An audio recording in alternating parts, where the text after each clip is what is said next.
Cybersecurity is really tightly coupled to economic prosperity and national security, the fifth domain of warfare. I got the front row seat to a lot of those early mega deals. We started seeing billion-dollar deals for the first time about 8 years ago, very consistently. But you guys had produced this 2025 Cybersecurity Almanac. 8 transactions alone accounted for $87 billion of the value. You're taking every single category within the Cyberscape is being eaten by the AI category. So if you could think about it as like a Pac-Man, we're going to clear the board and it's just going to be AI. The machines have outsmarted the humans. We need to go back into hardened on-prem firewall. No, we could be in this like Orwellian world. A retreat. If you can't trust the data, you can't trust the models, then they're useless. You can't get away from AI security. It's dominated every discussion the report talks about. The most active financing sector. I think we will see a bit of a paradigm flip. AI is revolutionary. It's not evolutionary.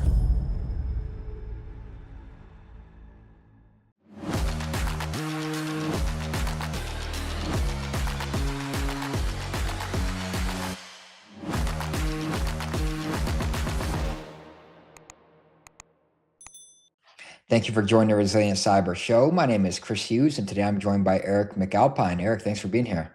Thanks for having me, Chris. Excited to get into this discussion with you. Yeah, I'm excited about this one. I'm kind of a cyber practitioner turned quasi, market analyst, advisor, all the things, just kind of watching the bigger macroeconomic trends in our space. And, your firm, Momentum Cyber, and some of the reports you all have produced, quickly got on my radar as an excellent resource to kind of do that. But for folks that don't know you, don't know Momentum Cyber, can you tell us a bit about yourself and the team as well? Yes. So I am a recovering engineer myself. About 30 years ago, I studied engineering at Purdue University and joined the Air Force after college. Got another master's degree in engineering and worked on at the time was the X-32 and X-35 program, the Joint Strike Fighter program. And it was a pretty geeky role, helping it evade radar, no observable coatings team. But from there, I transitioned into the business world through an MBA and did that 2001 to 2003. And then joined a storied firm. Salomon Brothers had one of the best training programs on the street, and Salomon Brothers had been purchased by Citigroup. So we became essentially Citigroup's global corporate and investment bank. And it was that experience through New York, and then ultimately transitioned my career to Palo Alto. Our office was right across the street from Hewlett Packard.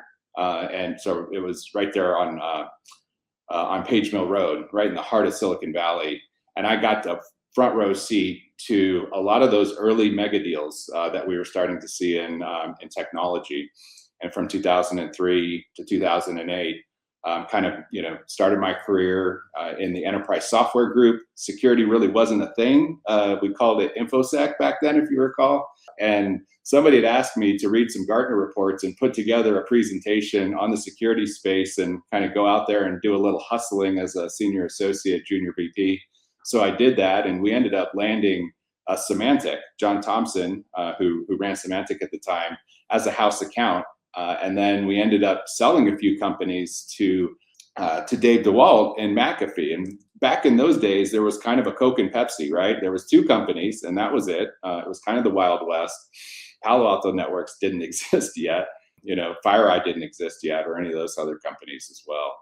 In 2008, I had a wonderful opportunity in my career to transition to more of a advisory role, but still in a buy-side firm. And that's when I joined Blackstone. And Blackstone had no presence in technology at all outside of New York. There was no office in California. And we opened up Blackstone's first office on Sand Hill Road. We were right there in the thick of all of the venture capital, Andreessen Horowitz, and the early days of their firm, and got a front row seat to that, and then took a lot of what I was doing at Citi on the enterprise software side, predominantly in security, and really created a practice around it for Blackstone. And Blackstone became a very security-minded and focused firm. I mean, Steve, Mr. Schwartzman, we used to call him Steve, as many know him, had 2 rules in the firm. 2 things that would keep him up at night. One, insider trading. There will never be an insider trading scandal on his watch in his firm. He's really proud of that, and there never has been. And 2, breaches, right? I mean, these breaches started to happen, and they became very toxic to companies' brands, right? And so it was kind of fun to be at Blackstone at a time where we were a little bit more forward thinking around cyber and security. Hired Jay Leak as a CISO. Now Jay's running Sin Ventures and has had a meteoric ascension to his career, going from operator, and him and Patrick as well, and the whole team over there, Art Covelio, true operators in the industry, to now GPs at one of the most successful, venture funds. And again, I had a front row seat to that. Guess what was missing? There was no sell side component to this. I kept seeing all my friends at like Bob Ackerman at Allegis, and what Dave was doing at Night Dragon, and you saw what Alex Dahl and Mark Hatfield were doing at 1011, and of course Yoav at YL Ventures. Pretty much at every point in time where you would invest in a cybersecurity company, there was now a focused firm. I shouldn't forget ForgePoint, Alberto, and the team over at ForgePoint Capital. And there wasn't a sell side analog to that, right? There wasn't an M&A firm that just stood for cybersecurity. And so I figured we needed to change that. And in 2017, we rebranded our firm from Momentum Partners to Momentum Cyber, and we went all in on the space. And it was the perfect time to do that. I thought we got a lot of reception in the industry. There was kind of time. I think the industry had grown up enough. It wasn't a cottage industry anymore, full of these small $50 to $75 million deals. We started seeing billion-dollar deals for the first time about 8 years ago, very consistently. And then after that, we got the pleasure to work with guys like Robert Herjavec, right, of Shark Tank fame. And a lot of folks don't necessarily know how these sharks made their money. If you Google them, you could see, but it's not necessarily, wasn't widely known that he basically had created Canada's largest pure play cybersecurity company.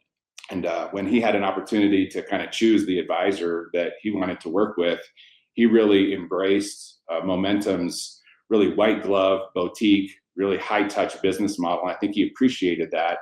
He's a fan of Ferraris, and sometimes I use that analogy of our firm. We're not for everyone. We're very boutique-ish. We do small, we work on a small number of deals in a year, but they're very important deals, especially to the founders who've created those companies. And we go all in for our clients. We're almost all on the sell side, which is unique. If you work with a big bank, they're going to choose both sides. They're going to work for the private equity firms. They're going to work for the big the big companies, the kind of consolidators, and then they're going to tell the founders, oh, well, and we're on your side too. We've picked a side, and it's yours, and we tell our clients that. And we have worked very selectively in the past for big companies to help them grow their cybersecurity practice, but it's because we're very in tune to and in touch with the founder community. And so a good example of that would be PwC, one of the largest companies on the planet. They have a cybersecurity business that is, it's private, but consider it to be $2, $3, $4 billion business captive in cybersecurity. But they're not in touch with the founder ecosystem. And so we sort of did bend the rules a little bit about only being sell side with that experience, because we could help founders navigate a complex system like a PwC and get deals done. And over a couple-year period of time, we helped them get 3 or 4 deals done. That was kind of a unique experience for a firm like ours to be able to work with a firm like PwC and help them expand that effort. But most of what we do is on the sell side. Typical transaction size for us is around $350 million. We worked with Gary Fish, sold his last company. He's had 3 exits of over $300 million. I call him the Jay-Z of KC. He really is a business. And that was a wonderful experience too. Guys like Robert and Gary, they could choose any investment bank they wanted to on the planet. And we're very blessed and grateful that they chose our firm. Yeah, I think it speaks to the caliber of the company, the team that you've built, the foundation and the background that you all have. And it kind of takes me to my first question for you. You kind of joked it was, back then it was Coke and Pepsi, and you had these just, maybe there was a small handful of billion-dollar deals, right? But you guys had produced this 2025 Cybersecurity Almanac, and it talks about a record year, but also a record concentration. I think the report showed $96 billion across 400 M&A deals, but 8 transactions alone accounted for $87 billion of the value. Mega deals like Google and Wiz, or Palo Alto and CyberArk. What does the underlying M&A market actually look like? Is that concentration an indicator of softness, or what does it really say about the middle market? Yeah, I just thought of this actually. I'm going to use a fly fishing analogy, and I think that's very apropos because I'm not taking this podcast in my own home office. I'm actually in Bozeman, Montana, Chris. So I'm at the ranch of my original business partner and co-founder in Momentum, Michael Tedesco. Michael Tedesco was a big deal guy. He ran tech M&A at Citigroup. He ran all North American M&A and tech M&A at Jefferies, and kind of talked him out of retiring early about 12 years ago to join me on this mission that we were on, or we've been on here at Momentum for the last 12 years. And now Michael is almost fully retired. We still pull him into the big or the complex deal, but he spends more time fly fishing than advising clients now. But occasionally we'll pull him into a transaction. The analogy I'm going to use is like fly fishing, right? I mean, you take a picture of the big brown trout, right? The 22-incher, right? But do you take a picture of, the 6-incher that you have to throw back, or the little trout? You don't, right? Or the whitefish that you might hook when you're actually out there trying to hook a trophy trout. And that's what we see in the market. You see these big headlines, right, around the Google Wiz for $32 billion, CyberArk for $35 billion, Splunk 2 years ago, $28 billion. But the real health in the market is the mid-market. That's that transaction exit that's between 100 to $500 million. And that's where we play. And occasionally we'll flex, we'll go below that, especially if it's a founder that we really respect and that we really want to back with our time and effort. But most of what we do is kind of in that mode of 100 to $500 million deals. And when you look at cybersecurity, most of the transactions are below 250, right? And so an outcome, depending on how the company was funded, the outcome could be quite successful below $100 million. So there was a category of companies, and you see these windows open up. SOAR, right? You'll see like 3 SOAR deals happen, like right in a row. Remember the old web isolation companies like Fireglass and WebLife? So we sold a company called WebLife to Proofpoint. And the transaction size was more than 50, but less than 75. They had raised $2 million. They had less than 20 employees, and it was call it a 25x return on invested capital. That was an amazing outcome that changed David Melnick's life. And it became a great business for Gary Steele at the time when he ran Proofpoint. So, the sort of small things do come, or big things come in small packages sometimes when it comes to M&A. It sort of just depends. When we worked on the Redlock transaction, that ultimately became Palo Alto's Prisma platform. And Varun created a very differentiated platform, but it was early. It was less than 10 million in ARR.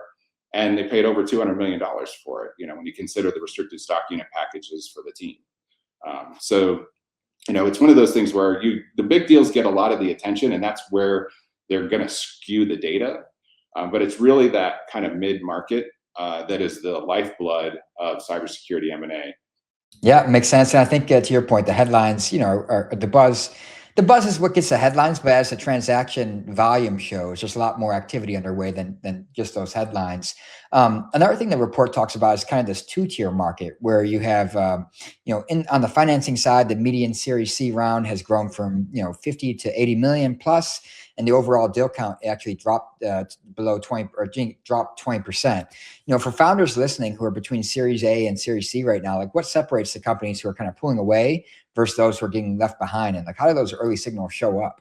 How much first there's a valley between Series A and B, and you climb that mountain, and then there's another valley between Series B and Series C. So the distance between Series A and Series C is can be quite a long journey for an entrepreneur founder and his or her team. When you look at the companies nowadays, right, you're seeing some pretty remarkable, massive raises in the early stage. Look at 7AI, $130 million Series A. I think what we're seeing is capital is being used and deployed almost as a strategic asset from the onset, right? And it's almost like a key differentiator. You can build products so fast with agentic AI, and you can have product, GA to to customers in under a year. Let me give you an example of a company that I admire. I'm actually an advisor to the CEO. It's a good friend of mine. Eric Foster has a company called 10x AI. 10x, right? So if you look at what they're doing, it's pretty remarkable, which is, a company that has gotten to, with just a Series A raise and under a year coming out of stealth, has gotten a company to, over 5 million in ARR, close to 10 million in ARR, actually, with, a trajectory that's going to 3 or 4x that this year. So that's going to be, that's an eventual, very exciting Series B story. When you say two-tier market, that's sort of the haves, right? To be able to build product, get it out there, and be able to sign large multi-year deals with Global 2000 companies kind of differentiates you. Whereas before, I think there was an adage that you would raise your seed round, right? Come up with proof of concept, raise an A round, build the team and the technology, and then use the B round to put go-to-market muscle behind the platform. Right now, you're seeing you got to do that right away. So the A and the B have kind of merged for some companies, and that's why you're seeing these large A rounds, and then you'll see a large B round. That's really their C round, right? And then you see these concentrated C rounds, which you just pointed out, right, in the data. Some of those are true C rounds, and some of those are really D rounds, and it just means that there's going to be fewer rounds overall as companies are as investors are more selective than ever in terms of where they're deploying their capital. Once they believe in an idea, it's better to just put all their chips into a founder that they firmly believe in. And another thing that we're seeing too, Chris, is you're starting to see people's second and third acts.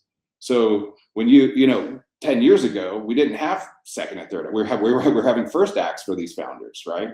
My first deal in cybersecurity, Foundstone sale to McAfee was my very first deal. I was an associate on the deal, and you know who the founders of Foundstone were? George Kurtz. I mean, it's like you had Kevin, man. You looked at the Foundstone mafia. This was a small deal, $87 million sale to McAfee. Ended up spawning CrowdStrike, Cylance, Mandiant. It's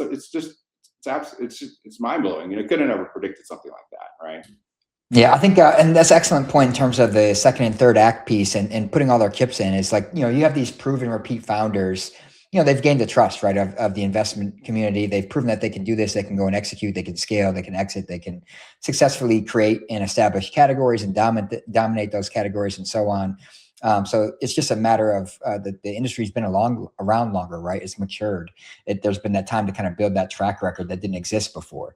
Precisely. And what we're seeing is, people often point out there's not a lot of IPOs in cybersecurity, and they're right.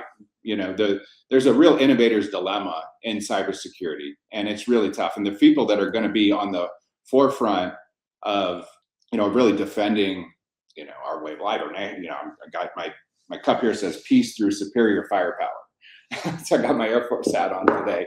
But it really is true. I mean, people who come into that defender mindset, right, and want to build product and defend our corporate networks, our national security interests, I mean, those are going to be people that are really, truly entrepreneurial and are going to be pushing the envelope in technology. It's not going to be the large platform companies anymore. And everybody has a friend, right? If you work for Checkpoint or you work for Palo Alto or you work for CrowdStrike, you probably have a friend or two, or maybe even more, that has had a successful exit. And that camaraderie, if you will, in that sense of community in cybersecurity is much stronger than it is in any other vertical within enterprise software. right? Maybe we'll see AI guys, kind of band together. There's this new AI conference that I'm getting involved with called Human X that's run by Larry Chu, one of our senior advisors. Larry's the co-chair of M&A at Goodwin. I mean, the guy's done more in M&A than anybody I've known. And we're starting to see that ecosystem evolve. And we're starting to see both of our ecosystems, AI and cyber, kind of really come together. If you can't trust the data, you can't trust the models, then they're useless, right? Or they're counterproductive, so. Yeah, I liked what you said there about the mug and the superiority through firepower. Haven't been in the military myself, and like I strongly believe, cybersecurity is really tightly coupled to economic prosperity and national security. And like it's a point made in I forget the name of the author of the book, but the fifth domain of warfare, right? And that's becoming more and more prominent through geopolitics and things like that now more than ever. And I think it's going to continue in that direction. You did talk about the strategics and kind of the innovator's dilemma and things like that kind of build versus buy.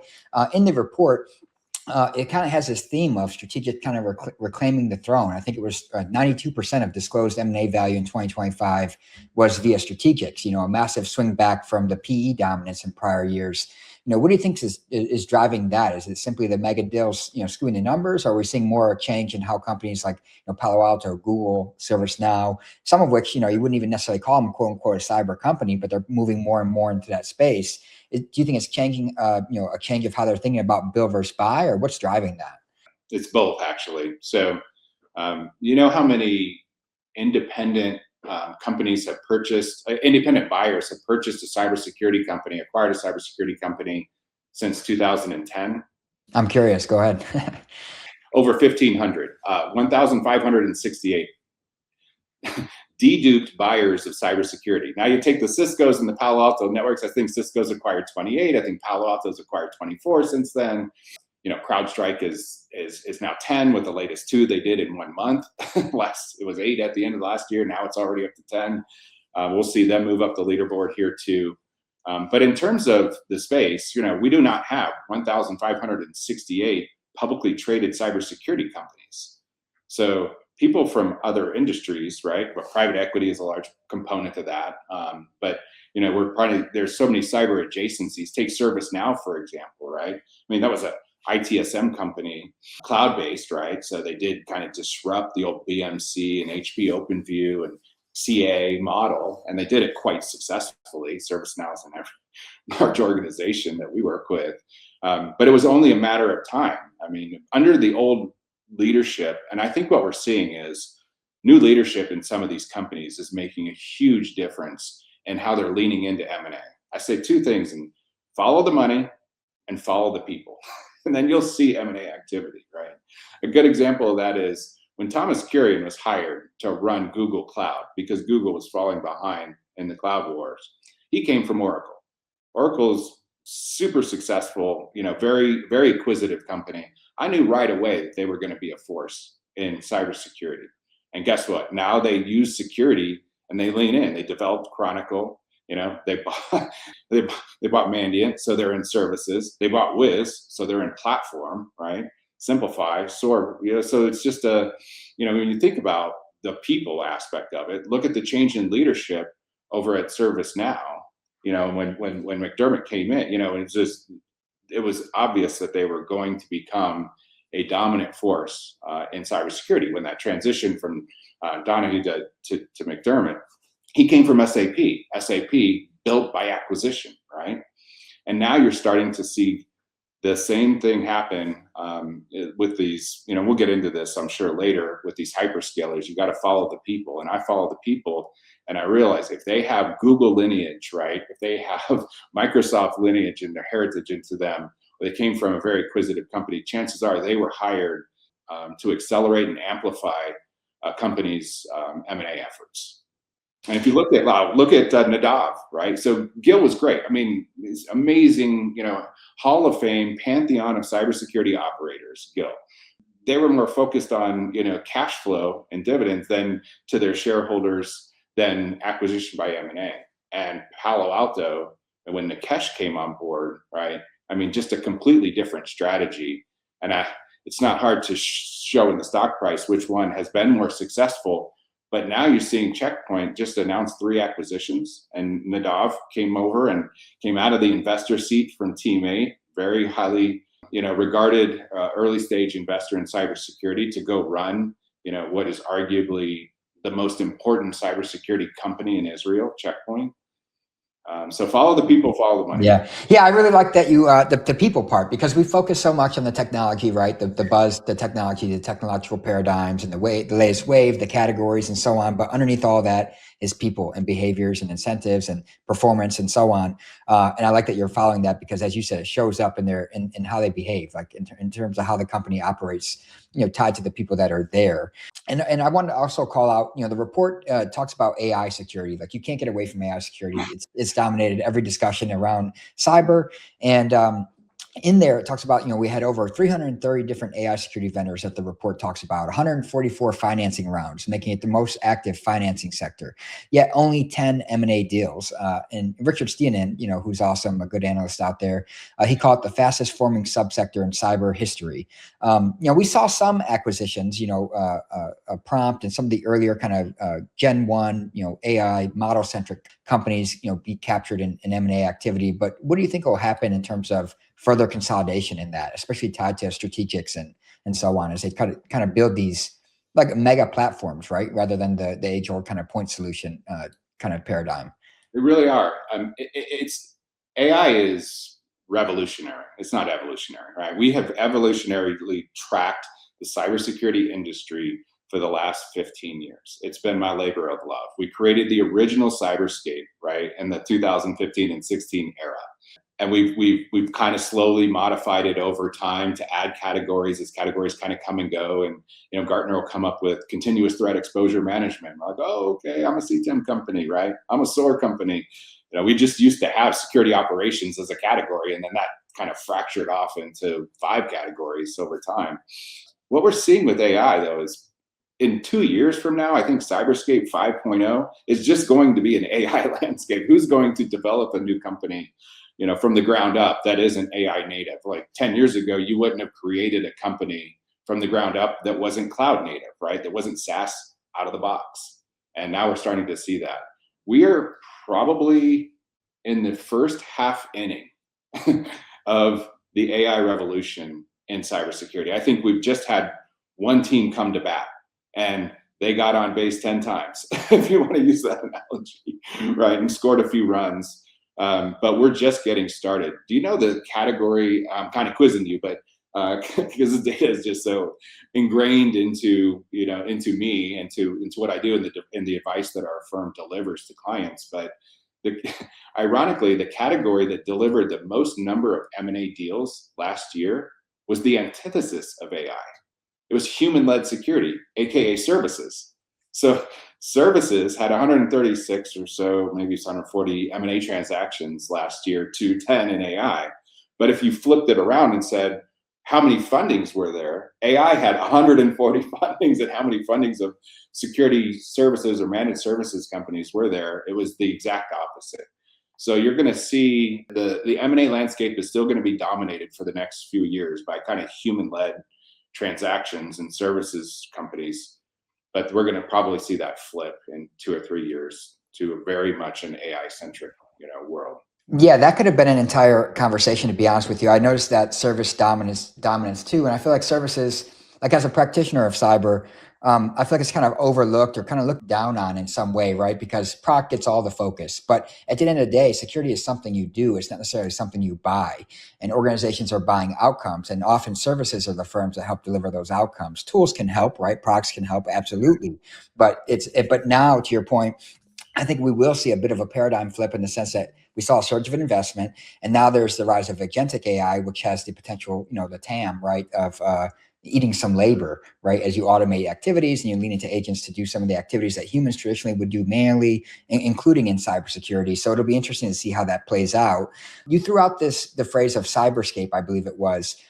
In that, in some of the reports, you guys rebuilt the Cyberscape, landscape from scratch in 4.0. I think it goes from 18 sectors to 12. but expanded from 803 unique companies to 1,000. AI security alone housing, I think, 400 plus of those across 10 subsectors. Look, what motivated the overhaul, and how do you think about drawing boundaries in the market with so many categories kind of collapsing into the platform players? Yeah, it's not what motivated the overhaul. Honestly, it's who. And I have to give a lot of credit, and almost all the credit, to my chief of staff, Villian Yegikian, really a brilliant young banker mind in security. And he has only, he has no tech debt, didn't work for a big bank, and didn't work for, any other company other than Momentum Cyber, kind of coming out of college. And he's been with me now for the last, 6 years. And he's seen some of the limitations firsthand of how useful the original Cyberscape taxonomy could be to boards, right? We've seen this used in the boardrooms of Palo Alto Networks. I've actually seen it blown up and in a SOC before, which is just like, you talk about like almost a tear-shedding moment for me to see our work being used by security practitioners is probably the best compliment I could ever get for what we're trying to accomplish here at Momentum for founders. But William really understood and understood that map better than anybody else, and was responsible for maintaining it, and had to take the flack from founders. And why aren't I on this sector or that sector or subsector? Or did you know we released this product or what have you? And so we would try to do our best to kind of keep up with the product development across the landscape. But when this category of when everything just became kind of AI native 2 years ago, there was a big hole in the Cyberscape, right? And so we started tracking it. We started collaborating with Richard, who tracks the sector just as closely as we do. And sometimes there's a little rivalry of who tracks more companies, him or us. And the truth is, there's a lot of sharing, and collaborating in the background. I have tremendous respect for what he's doing at IT Harvest, and he wrote a foreword for our almanac. But we all agreed that it was time for us to really look at that category and create enough space on the vision, on the diagram itself. And I was just blown away by the fact that there were over 300 companies that kind of had formed around some notion of AI security, whether that's the models, the data, or taking categories, complete categories, and just starting from scratch, right? So it's AI identity, right? It's AI observability, right?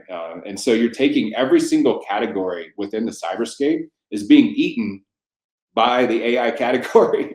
So if you could think about it as like a Pac-Man over time, right? We're going to clear the board, and it's just going to be AI. Yeah, I think I think that's true, but I also think it's a bit of over time. AI will be a bit more like a utility, or it's going to be ubiquitous and pervasive, like more of a horizontal than a vertical.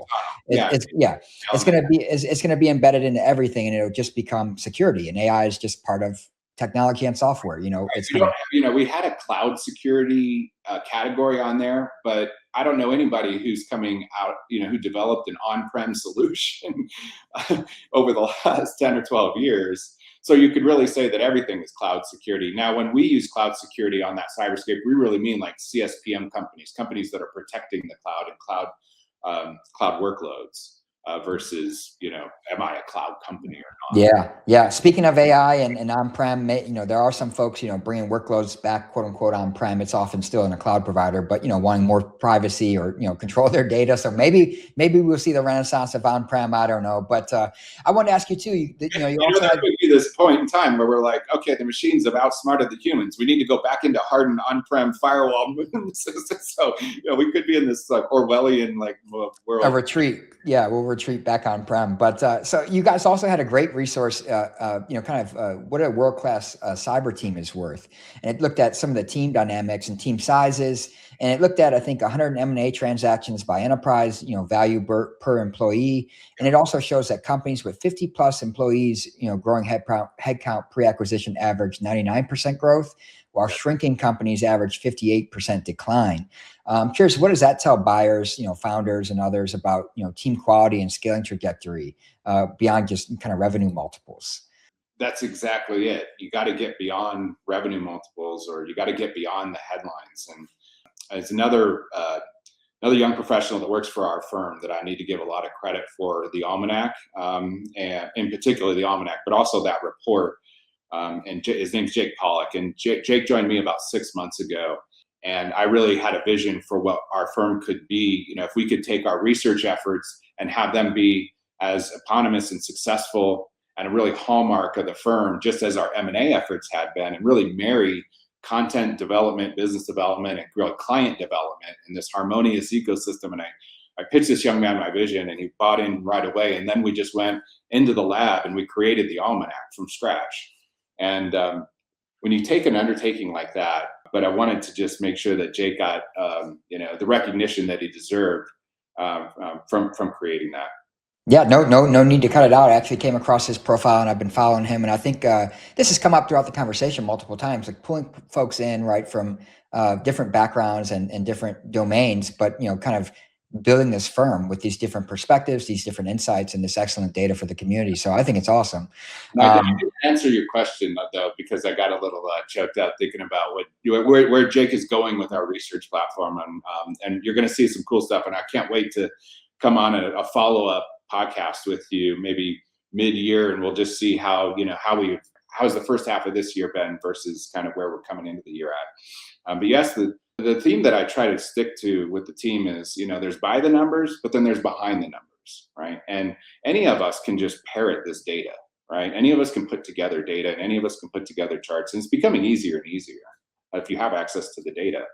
But really, it's understanding what is the data telling us, right? And what is behind the numbers. And that world-class cybersecurity report was our first example of saying, look, not all exits are equal. Right. I mean, and of course, everybody you want to pat everybody on the back for getting that exit and achieving that milestone. I think all 400 founders and their teams are deserving of a trophy for getting to that point in their journey.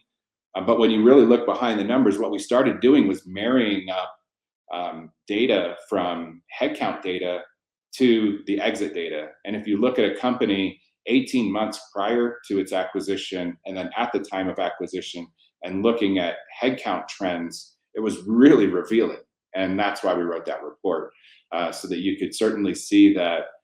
I think a lot of this is married up with the fewer concentrated bets and this it was just another proof point of this 2-tier cycle, right? Yep. Yeah. So that actually speaks to, I believe in the report, it doesn't necessarily, I don't know if it calls it this, but it talks about kind of what I took away was like a headcount inflection point. And it talks about some of the data points in there being that companies under 30 employees actually shrank 15% 18 months before acquisition, maybe signaling that they're getting lean and efficient and so on, where companies in the 100 to 200 range grew 14% before acquisition. Is there a headcount thresholds where, buyers shift from viewing a deal as an acqui-hire to like an actual platform acquisition? And how does that play into the economics of the deals? Yeah, no, that's astute observation. And there is, and it's a little bit of a gray area, depending upon what you've built and how you've been able to scale go-to-market early on. But there's that 30 to 50 employee range where there's sort of some spectrum is, are we acquiring team, talent, intellectual property, or are we buying a TAM in a big category here, right? And somebody else's, already proven go-to-market muscle. And that's in that 30 to 50 range is where we see companies start to transition from what we call tuck-in, or acqui-hire, tuck-in to, this really is a consolidation play. This is a land grab, if you will. Yeah, that makes sense. And we've seen a bit of both play out even this year. Like you said, there was the checkpoint with 3 acquisitions, it seemed like simultaneously. And then just today, I actually saw a headline of Cyerscape in Palo Alto acquiring them. And that was, kind of rumor had been flowing around. But I mean, they were a super young early team, quickly built out a reputation, kind of a unique brand in the ecosystem, some great research. And there they go, off to Palo Alto. Just in the last probably two weeks, I've had 3 founders reach out to me saying they have inbound interest.